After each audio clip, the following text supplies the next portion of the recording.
Okay, so we're recording. Everybody, welcome to our session on the conversion of English 100 to 102. I'm Josh Dickinson. Hopefully know everyone, and this is going to also be saved for the EDGE folks, so the high schools and BOCES will be converting as well. The conversions are going to be effective for January courses, and I'll go through those quickly. And then if anybody has questions at any time, just definitely let me know.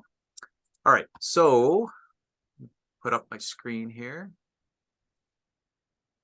So there's just some of these are general reminders and tips, but we were asked when SUNY changed its gen eds to update our courses. This is also being done as a part of middle states and to show that we are periodically reviewing and updating our courses. Some hadn't been updated in 20 years, so that works.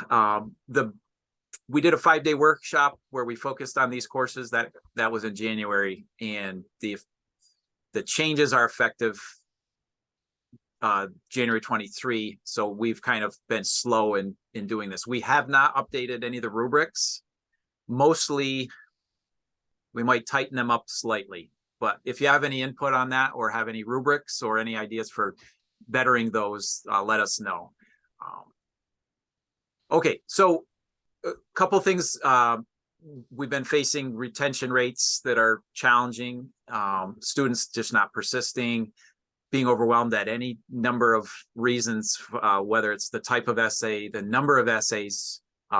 If anybody's been around for a while, we also know that we changed this, I think it was 2006 and 15. And at both points, we made it more flexible and lowered the possible number of writing assignments. The big addition we'll see in English 101, and that's the oral component with drafting. And that might be a challenge for some people, but it actually does not have to be a speech, although people tend to think of that. Mine, as I'll show you, I'm taking my first essay, which is a very easy, this I believe, description, where I use the Canadian and NPR, this I believe segments as models. There's whole units on that you can find online. So I'm taking that essay and turning it into a speech, and they'll do a draft. So that's a simple change. The types of changes you'll see are all consistent across the 3 courses, but we cut the number of SLOs so that our learning objectives is, instead of 8 or 9, it's often 5 or 6. Some courses is 3 to 5, and just trying to combine those. We shifted a lot of those SLOs into the course topical outline, so that might look it might look intimidating, but it's just, those are the things that you should be covering, not necessarily in that order. Changing the number of type of major assignments, you'll see that, because if something like a speech is being added, probably something's going to be cut out. Also on campus, starting in the spring, we're trying out 80% of our courses being 8 weeks. So with that mode, it's difficult to do as many essays. It's probably not workable. So something has to give. And so we want these courses to be rigorous, but also more flexible. Speaking component, that's the SUNY oral, the key there is that it needs to be draft and revision. So show that, be expected to assess it. And that's another thing with SLOs. What Brandon was mentioning is that each SLO is going to tend to get assessed on a regular basis. And so that's why we cut the SLOs. We didn't want to assess 9 things regularly. So we'll talk about the speaking component. There is a conduct statement that got updated, and a disability was the old wording. We have accommodative services as the new statement.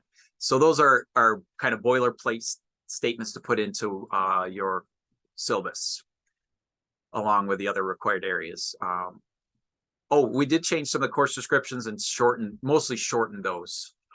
The methods, we had audio visual on there, and I know I had an AV club in high school, but it's kind of like a laughing thing now, like you'd see it on Stranger Things or some show, the AV club. So we changed the wording, or we'd have like digital media, as if any media nowadays isn't digital. So Brandon has a little more role with text review. Not that it's a big issue, but just a lot of the incoming adjuncts, we're having them, like we used to, pick a text that someone else also uses, or pick from a range of 5 or 7 available texts. Textbook market is not what it was, so there are fewer things out there at the same time. So really, really quickly, does anybody have any questions about any of those types of changes? It's pretty, we spent 5 days mostly on English 101, and if you saw the track changes for it, it's scary. It looks utterly different, but it's literally the same course, just with a speaking component. So here's the description for, hopefully it's large enough to be viewable, for English 100. If I will, after the session, I have to add some language to those attachments that I sent out. We just met last week, and because these students will be sometimes taking an early and a late session, we needed to put in a kind of a proviso, or a language that said, if you fail the course leading up to the next course in the sequence, you have to take the prerequisite. It's kind of obvious, but they wanted it. Joanna? Yep. Hey, when you make those changes, you'll remember to send them to us. Yeah, I'll update that. That's going through the curriculum committee. So it's okay. It's just a little add-on to the prerequisite part. And yeah, grammar, sentence structure, organization development. We did toy with the idea of using APA. We came very close to switching to APA, which would have been a big change, but we didn't. And like always, the diverse, predominantly nonfiction, there are film analyses and things you can do. And here are the SLOs for 100. So it's the same sort of thing, but a few fewer SLOs. So hey Josh, yeah. Can I ask you a question? I'm going to lower my hand here. So I see that the Oh, oral sorry, I didn't see that. The oral communication is evident for English 101. It's written in the course outline, but in the English 102, I'm not seeing it. Is Right. it in there too? Because 101 is that sort of course everyone would have to take. That's the one that we would say to SUNY that we are using as the course that assesses it. Yeah. All right, but 102 or otherwise they don't. Yeah, and a lot of my EDGE folks, a lot of them in the high schools heavily use the presentations and oral components in 102, more than I would have thought nowadays. So okay, thank you. Good question. Yeah, and it's not in 100, so you don't. But you could lead into it somehow with an assignment like that. Okay. So yeah, the focus, students really struggling with narrowing their topics nowadays. The thesis, paragraph development, the style, integration, and revision. So that's a pretty basic. I think we might have toyed with this slightly, just emphasizing the diverse evidence. And like usual, a lot of instructors will walk them along by providing in the second or third essay the sources. Yeah, so that's interesting. Anyway, so the 70% would come from the major assignments, whatever those are. The top outline, I'm not going to go through that for 100. I don't think it's that important, other than just hitting on a couple. We did yank in a few of those SLOs from the old course, I think probably down here, like the summary, paraphrase, quoting. There's one that was in the old, the read analytically, respond critically, recursive process for writing. So it's still there. It's just not assessment there. It's it's cooked in, but not. Did you include these slides in attachments for us? Yeah, I will send this out. Okay. I waited because I was going to send it also to the EDGE people. I'm teaching an 8 o'clock English 100 this semester, and the 5-paragraph essay is something they're so stuck with. So there's my little reference to the Princess Bride. or the internet pirate, if you've ever read the Wired expose of the Dread Pirate Rogers. That's fascinating. But they want to do a 5-paragraph. So it's the breaking that habit. Yeah, that's Couple hard. signal phrases, a big thing for 100. Their idea of a paraphrase is rewording, and we have to get that reordering part. Other than that, 100, it used to be the feel-good course because you'd see all that great improvement. It's not that anymore. I don't think people come away thinking that anymore, but it is still not developmental, although, you know, you do get a lot of students in there who are not at that level. At least we do it on campus. So I put in a couple things about that, about transition, just some tips. So you'll get this, and what I'm going to probably do is create a Wakelet with all the course outlines, all the tips, all the rubrics, and then people can just access the and I'll put an invitation to edit it. So in case people want to upload assignments, like if they have a great public speaking assignment of some sort. Okay, for 101, any last things about 100? It's sort of, it's not minor, but it's more straightforward. I do have the course outlines up as well if we need to look at them that way. But the tips kind of work, I think. So very short course description for 101 for all that it does. I mean,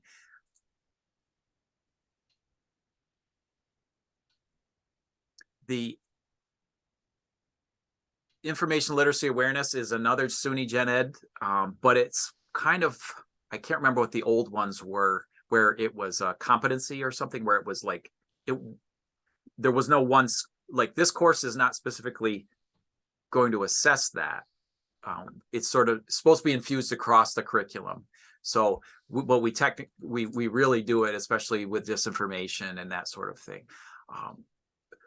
I did update the college writing handbook, which is, you know, supposedly it's supposed to be our common handbook. That has been updated with information literacy. There's even a like a spot the troll quiz where which they're very bad at, figuring out if information is being trolled at them or is valid. So pretty short argument. Now, you know, cutting a third of the SLOs. So this is that's pretty drastic. Whoops, get that spacing a little there. A couple of them are the same, but there is the written and oral, so we just feature that. Informs, persuades, otherwise engages. So purpose is kind of, it's mentioned but not really specified. Revision, which peer editing is getting very difficult. If everybody's been trying that with these students, it's, oh boy. Substance, bias, and intended effect, and that one is that's kind of an important one. And it, just as a tip, if anybody wants to check it out, instead of the OWL at Purdue nowadays, the Excelsior OWL is very good. I ran into it about 5 years ago with OER people, and it's a sister institution, you know, but they have a critical reading lab, which would help anybody with these students with biased subtext, extrapolation, inference. The style thing has been in there. So just the bolded for emphasis. As you think of this oral communication component, just make sure that it's something you want to do, easily assessed. We don't have a rubric yet for it. I know that there's ones out there. There's what's their OCLC public speaking rubric is one. You can find some online.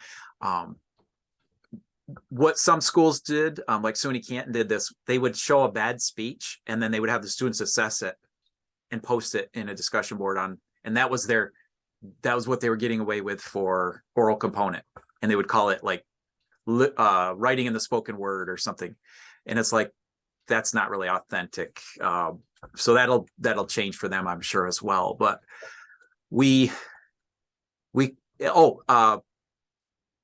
I got this from a colleague and I wanted to share it. And so the link, you'll see it. This Pecha Kucha is basically it's from Japanese word, but apparently it's you take 20 seconds on 20 images, and and so there's a link to a PDF.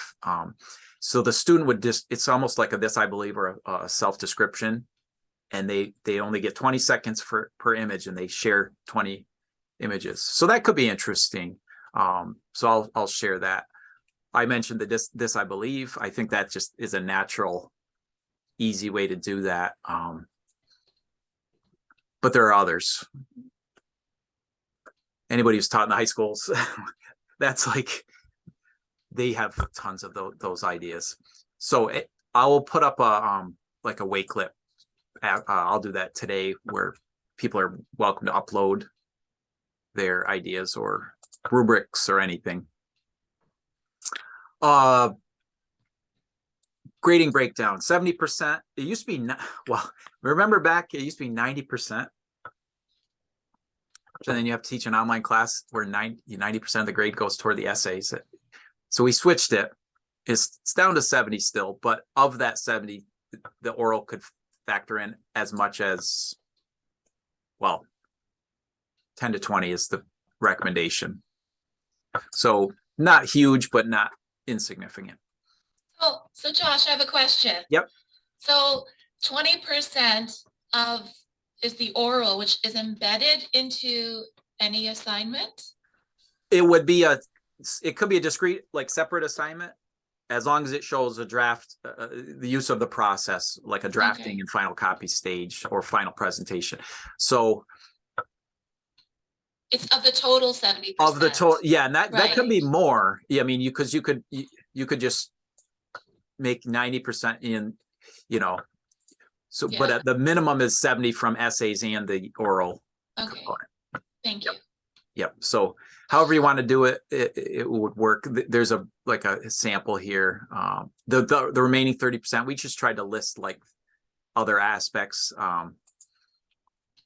We used to talk about artifacts and writing artifacts and things like that, but I guess it could be the process you're evaluating as well. So the upshot on campus is fewer assignments. In EDGE, they meet far more and far longer, and I don't want to see them going wild with our 8-week idea necessarily. Hey, let's teach 4 classes in a year, and they'll get 12 credits.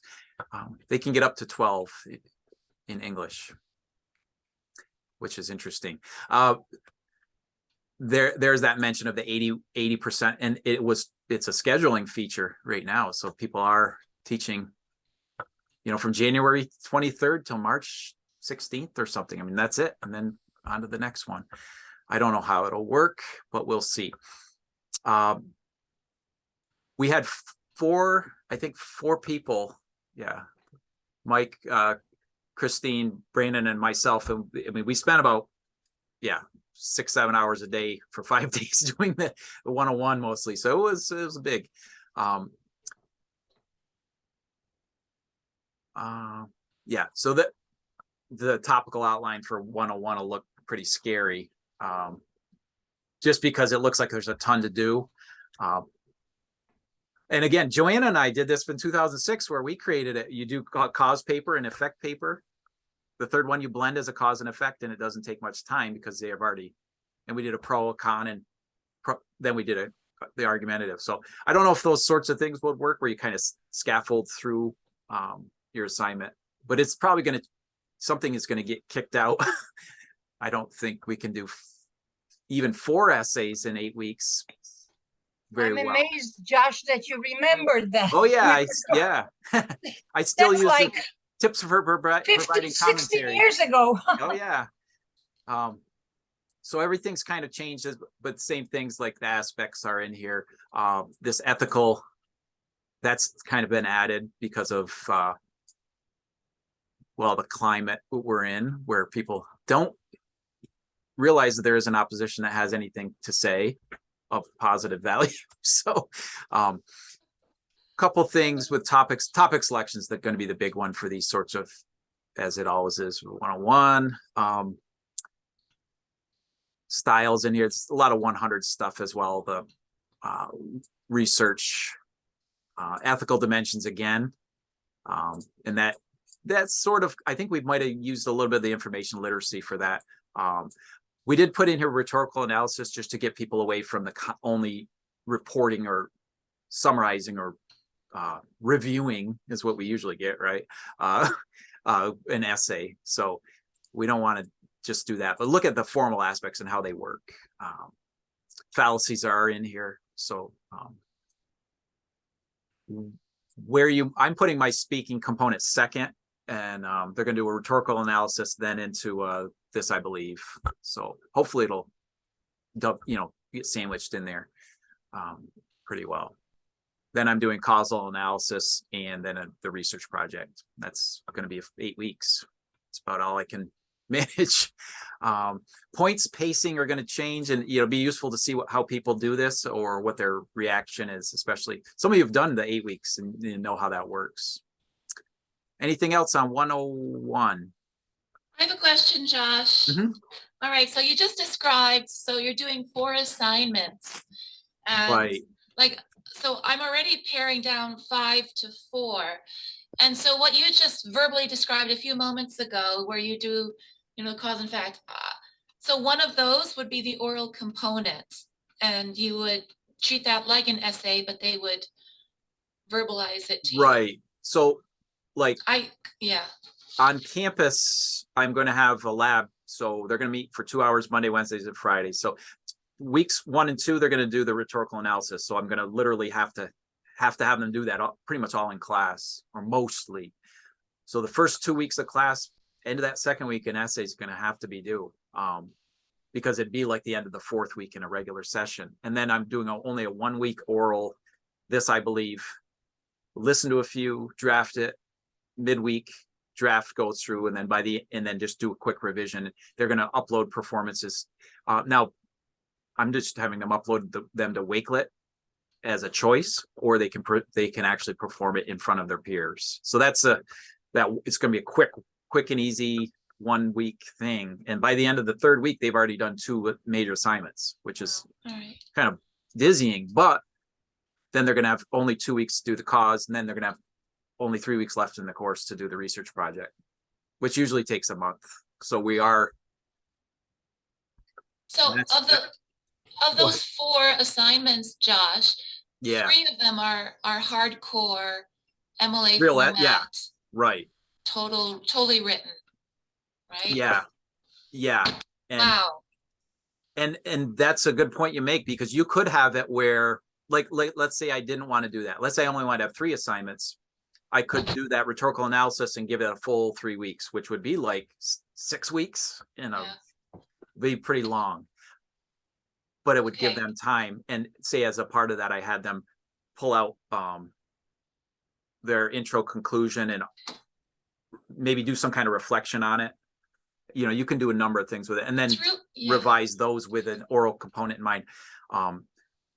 You could even have it where like they read their intro and conclusion, and people are supposed to be able to infer what their reasons were, what the pattern of logic was, maybe some drawbacks to what their approach was. I mean, you could create like a quick, and their peers could be responding to that. It's really hard to do with a research paper, which should be an incubation period and a process. And I'm thinking the refutals would be a great way to do this, because refutal, rebuttal, you could play on the words and have them generate those. I have this pro-con sheet, and it's a dumb topic. It's doesn't matter to anyone. Why should homeschooled athletes be able to play on public school teams in their area? And nobody could care much about that. But what they ought to be able to generate 6 to 8 reasons why. And there's a corresponding con to each pro. Like, I pay taxes. Well, even though you pay taxes, you chose not to have your kid go there. So there's a back and forth, give and take. Yeah. And you could generate that orally. You could do it in groups. You could assess that. That could be something people already do that gets assessed. Well, you're teaching this live, right? And one is live and one's online. It's like my first year here, where I had five preps and 5 English 101s. But how are you assessing? There were 5 different. Wow. What's the oral component online, what do they do? Upload a video? Yeah. the easy way I do it is with, like I do with the EDU 210 students. There's a Google, most of them use because they're Chrome kids anyway. There's a Screencastify, which is they can create 5 or fewer minutes for free, and they can upload, and it works directly with Wakelet. So it's an app on Chrome. And Okay. so they get the Screencastify. These kids, a lot of them are pretty good at video stuff anyway. Or they upload it to YouTube, and then they share the link to Wakelet. The Wakelets are just collections of videos, PDFs, and images. So it's a great way to not burn that class time you don't have. Like they do teaching presentations in EDU 210. I'm just going to use the same instructions and have because we're in the lab, we can the online, that'll be a little different. I'll make a video for it. So yeah, there's ways around it. Excuse me. It's not always going to be like integral to your course, the oral part, but it is sort of, we want to start. Okay, thank you. Yeah. Thank you. There are I've OERs been, out there that have a ton of exercises or ideas, and I'll try to put a couple of those in the resources as well. I might add something to the handbook that's just like how to present. Some of the TED Talks are good on this. There's one called what is it, Julian? Let me see if I can find it. I'll share it. It's how to speak so people will want to listen or something. It's a British dude. It's well done, so that they have tips. Remember, a lot of the high schoolers have done this because they had graduation portfolios or requirements, or they do Yes, those. are you posting it in the English department? I'm going to create a Wakelet after Oh. the meeting today, and it'll have the rubrics, current You'll course send us outline. a link? Yeah, you'll get the link. It's going to Okay. be an invitation to edit, so you can always Okay. upload stuff Alright. as well. Thanks. It's pretty much PDF, image, or video. So yeah, so we have no idea how it's going to work. We're hoping it'll work well, but who knows? A lot of people did this way back. So the rubrics, I don't know. Hopefully you can see those, but mostly it's just the boxing. They're old because they're in boxes within boxes. So we're going to probably just change that, make it a little easier to. And the new Brightspace system starting in summer 23 is going to be, you can convert rubrics from Blackboard to Brightspace. So a lot of this stuff that we're grading, guys, is going to be grading on a rubric, sliding scales, and you can set the points. So some of the paper grading might actually change as well because of this. Okay, the only other changes were for 102, and those are pretty quick. Let me see if I can find that. Close that. Yeah, so 102. The change, I think we put diverse time periods, thematic areas, and cultural perspectives. It's at the time we were making this, we were going to use 102 for the diversity, equity, inclusion, and social justice, the new SUNY Gen Ed that is being assessed. I'm on that committee, so I've put forward African American Lit, World Mythology, which is the new name for English 209, and Native American Lit. So they're all in the process of being accepted. What a DEISJ course is, and in case anybody ever wants to teach one, certain courses will be designated as that, and so all sections of that course would have to be DEISJ. And so the individual instructor would propose to the committee, and then I think there's a pay component involved. Like you get money to do this, or it's supposed to be part of the budget. So that's the theory of how it's supposed to work for DEISJ. Well, English 102 is not. It could have been, and everybody could have taught it that way, but it would have become the only course on campus that would do that, and we didn't want that to happen. So yes, use diverse and organize it by theme, genre, however you'd like. We're finding a lot of people are slighting the poetry and the drama a bit. Not that you have to teach the canonical Shakespeare or this or that, but people just aren't doing much with the drama or poetry as much as they might. And other genres come in, creative nonfiction, memoir, all those things. So I'm teaching Neuromancer, Canadian William Gibson, the cyberpunk stuff. So, and I am doing that in an 8-week course. Yes. So, along with, and I managed, and I did slight poetry to do that, but I wanted them to read it. So, okay. And there are OERs for a lot of these courses. In case anybody's interested in it, you just Google JCC OER and the handbooks are out there as well. This idea, of course, all these are loaded terms. Anybody teaching 102, right? Of merit, what is that? So you get into what those things might mean. However you organize it, and remember, so these can become talking points in the course. I use a lot of the Western terms in the first few days and even talk about, works of literature and what analysis actually is a pretty destructive thing. The 5 SLOs, similar to 100 or 101, and then you get into the genres, at least covering those terms. That's right from the course description. The assignments, and there's this on here other than formal essays as well. So it's, and then the formal. So there's two SLOs that could have probably been combined, but we wanted the idea that it could be a speech, it could be a presentation, a poetry collection or something like that. The one I often use is pick another work from the author from an author who's included in our anthology and argue for its inclusion, at the same time arguing to exclude, for space reasons, something else. So you get them thinking about like how things are included. The 102, does not, the theory is in there, it's in the topical outline. But we used to have the 100 level versus 200 level where theory wasn't covered in 100 levels. It ends up being covered anyway. Whoa, my watch is talking at me. So theory ends up being covered anyway. People are taking approaches as we speak, they are. So how much you want to go into that, you don't have to for 102, but it's available.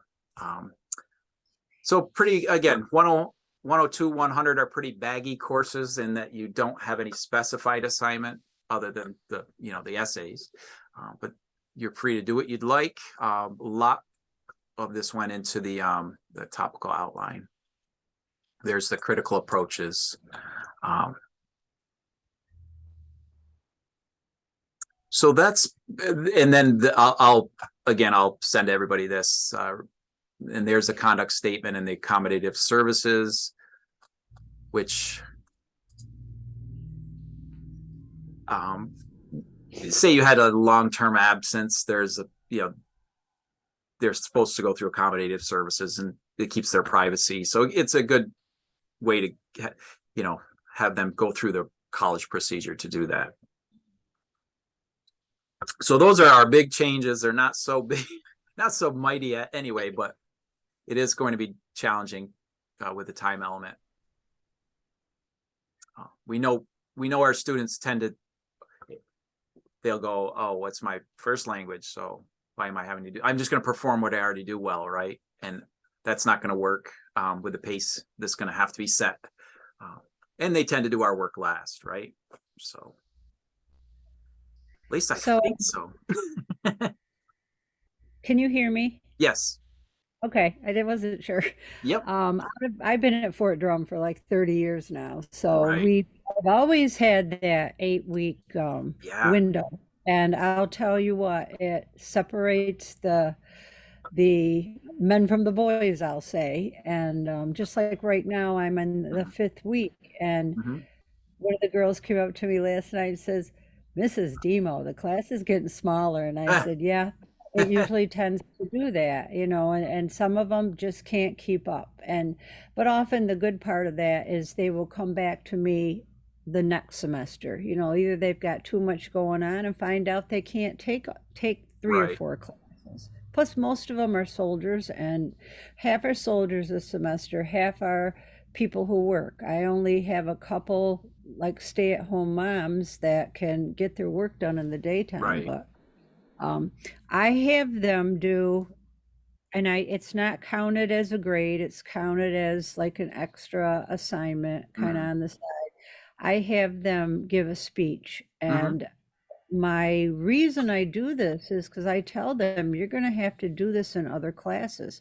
Well, Right. they get all strung up going, oh, in English class, I shouldn't have to give a speech. I should write. And I'm like, no, you got to be able to communicate in a group and then on your own. And right about halfway through, I have them do brainstorming, and then Mm. the leader of the group gets up, and now they're all fighting to who gets up and talks in front of the class. And I am telling you what, the first two classes, none of them wanted to say boo. Yeah, No, let's get up and talk. And now it's like they're raising their hand. They want to be the leader. They want to get up. And so this is good because I'm going to reinforce this even more. So when they get to 101, they're not so shy. definitely. Yeah. And there are resources that some of them like that kind of cook, and to avoid the website versions, which are usually pretty bad. Some of the OERs, Yeah. like OpenStax has a public speaking book.